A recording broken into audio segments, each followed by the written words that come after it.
என்னங்க மக்களே, அந்தியூர் மண் ஆட்சி செஞ்சு பாதுகாத்துட்டு வர நம்ம பத்திரகாளி அம்மனோட வரலாறு தெரியுமா? வாங்க பார்க்கலாம். இந்த கோயிலோட வரலாறும் இந்த அம்மன் நிகழ்த்திய செயல்களையும் சொல்ல சொல்ல பூரிப்பும் ரொம்ப ஆச்சரியமாவும் அதிசயமா வந்தா இருக்குங்க. சொல்றேன் கேளுங்களேன். 400 ஆண்டுக்கு முன்னாடி நடந்த ஒரு உண்மையான அதிசயமான ஒரு நிகழ்வுங்க.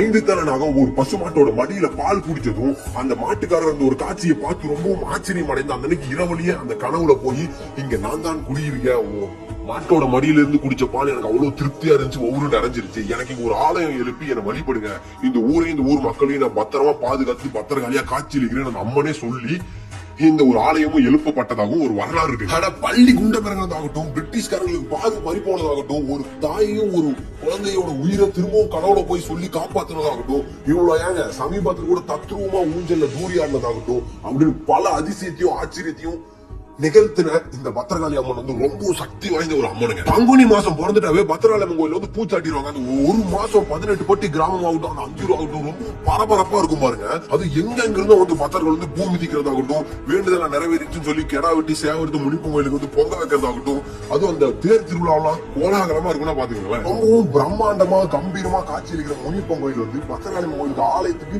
ரைட் சைட்ல வந்து அமைந்திருக்குங்க. அது ஈரோடு மாவட்டத்திலே ரொம்ப அதிசயமான ஒரு ஆலயம்னா அம்மன் கோயில்ல ஒரு ஆஞ்சநேயர் கோயில வந்து எங்கேயாச்சும் பாத்திருக்கீங்களா? இங்க மட்டும்தான் பார்க்க முடியும்.